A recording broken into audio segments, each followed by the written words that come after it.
If you're watching this video, there's a really good chance that you're struggling with something to do with breastfeeding, or you might just have a child that you feel that has a tongue or a lip tie.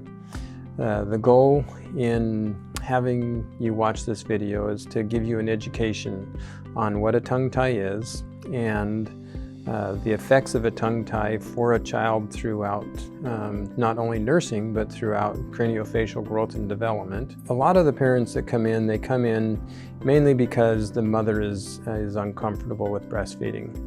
And when a mother is uncomfortable with breastfeeding, it usually has something to do with the child being uncomfortable also. And so if mom is struggling and having pain, then normally there's something going on with the baby as far as the ties go. Other reasons is mothers might be nursing that baby for 45 minutes to an hour or longer, and it seems like you're nursing forever and the baby doesn't get satisfied. Another part would be a baby that is struggling to latch or have a deep latch. If your baby is basically nipple feeding versus getting a deep latch, that would be another big concern. When you come in and bring in your child, the number one thing is, first of all, that we want to know what your concerns are. We will get to looking at the baby to see if they have a tongue or lip tie, but really understanding what you're experiencing is the number one thing. We need to know what the symptoms are for mom and the baby before we ever even look at the baby. And by understanding that, even before we look at the child, most of the times we'll know whether or not that child has a lip or a tongue tie. Taking care of a baby is a very simple procedure.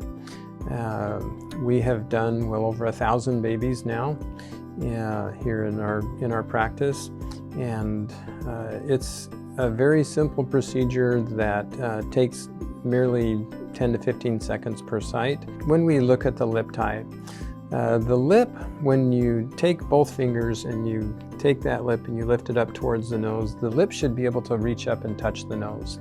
And if you wanted to do this in your own house, you could see that. If there is a little string that's attached to the lip and down to the ridge where the teeth are going to come in, and that lip does not lift all the way to the nose, that right there is what we call the tethered oral tissue. It's tight enough that it's not allowing that lip to function correctly. And so when we evaluate, we're just going to take those fingers. We're not going to push it past the point of where it can go. Most babies, when you go to lift that, they will let you know if it's tight or not. The same thing with the tongue. It's easy to see a tongue tie if it's an anterior tongue tie. Baby opens up and you see it and it's right out there on the tip of the tongue. Those are the simple ones, and many times even physicians in the hospital will take a pair of scissors and go in and clip that. The problem with that is that they will release usually about 20% of the tongue tie, and they leave what's called the posterior tongue tie. A posterior tongue tie can really only be evaluated by reaching your fingers in underneath the tongue and lifting that tongue up and backward. And by doing that, we will see whether or not that tongue is restricted on its movement. So on the lip tie, this is the part that most mothers feel the pain from. When a lip is tied and the lip can't flange up, what happens is when the lip goes to lift up and it's painful on the baby is going to back off of the nipple, and they're going to end up just being a nipple feeder. What the baby is supposed to do is be able to open their mouth, flange that upper lip, and get a lot of breast tissue in the mouth. When they get a lot of breast tissue in the mouth, then that tongue can go in there and function, and it can actually push up against the palate, and it can express the milk out of there. When the baby has a lip tie and it's tight, and the lip can't flange, and the baby's uncomfortable, they're going to back off and they're going to make it very uncomfortable for the mother. So if you have an anterior or a posterior tongue tie and that tongue can't get up into the palate, then even at birth, a child can be underdeveloped. And at that point in time, from the time of birth on, you have an opportunity for that child to catch up to their growth by getting the tongue tie released, and that tongue can start functioning. If a baby's tongue stays tied and we do nothing about it, and that tongue does not reach up into the palate, what happens is the upper jaw doesn't grow, it stays small. If the upper jaw stays small, so does the nasal airway. If the nasal airway is small, then what's going to happen is that child will soon become a mouth breather. What happens is, as soon as a little one starts to mouth breathe, they do this. They drop their bottom jaw, and when they do, now their tongue is farther away from their palate, and their upper jaw is getting less of a stimulus, and this is where we start to see those little kids to develop overbites, because the lower jaw is not up here functioning. It's not going to end up getting that stimulus to grow forward. The other part of this is that when the upper and lower jaws don't grow because of lack of tongue function, you might have baby teeth that come in, and when the baby teeth come in, they're perfectly straight and they look beautiful, but there's no gaps between the teeth. This right here is an indication of a baby that is very underdeveloped.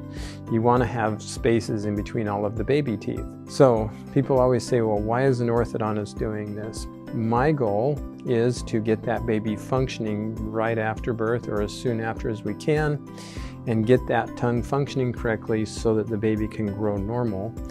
And over time, I have seen very few of my little babies that I have treated come back and need orthodontic treatment. The procedure to do a tongue and lip tie is a very simple procedure. We use a specialized CO2 laser. It's considered a cold laser because what it does, it sends light impulses into the tissue and the tissue evaporates. What happens when we do that, that tissue disappears and it leaves an open sore underneath the lip and the tongue. So it's normal for a baby to be tender underneath there. For the first day after the procedure, you're not going to do anything with the sore. In 24 hours after the procedure, we do want to make sure that that tissue is healing correctly. We want to make sure that the lip doesn't lay back down and it doesn't scar back down. So we're going to go through a series of stretches and rubs. We're going to do 3 stretches and 3 rubs 3 times a day for 30 days. So if you can remember the number 3, you can remember all the things that you need to do as far as the times and the number of procedures you need to do. And how you do the stretches and rubs, what I suggest is you put your child on the bed and you come from the head and you cradle the child's head in your hand, and then you use both fingers on both of your index fingers on the lip. What you're going to do is you're going to take that lip and you're going to take that and roll that right up to the nose, and you're going to roll it up and hold it, roll it up and hold it. You're going to be very firm with this to make sure it's up there, and you're going to do that 3 times, and then you're going to rub right across the sore. What we're trying to do is prevent that tissue from scarring back and adhering. And if you'll do that 3 times a day, that lip will stay pliable, it'll stay open, and it'll heal open. Same thing with the tongue. Again, we cup the baby's head in our hands. We reach in underneath the tongue, and we're going to take that tongue and actually push it towards the back of the throat. I promise you, you cannot break the tongue. It doesn't have any bones in it. And so you will push that tongue towards the back of the throat 3 times, and you're going to be very, very firm with that. And then you're going to rub your finger across to the area 3 times. And so you'll be doing that morning, somewhere in the middle of the day, and the evening before you go to bed. And you'll continue to do that for about 30 days. Doing the stretches and the rub is critical for making sure that the baby heals correctly. We do want to make sure that we see the baby within a week of having the procedure done to make sure that you're doing the stretches and the rubs correctly. If you have not been firm enough or it's not healing correctly, within that first week we can open things back up and give you more guidance to make sure that that heals correctly. So in closing, remember that this is a very simple procedure, and it's one that will have a long-lasting benefit for your child, not just for the nursing time that you're nursing, but also through what I call the craniofacial respiratory growth and development. By getting this tongue functioning correctly, we have a better chance of this baby growing correctly, upper and lower jaws growing, the nasal airway growing correctly because of that tongue functioning in the palate. After watching this video, go out and get educated. Bring your questions to us. Any questions you have are welcome, and we look forward to helping you and your child on the pathway to better health.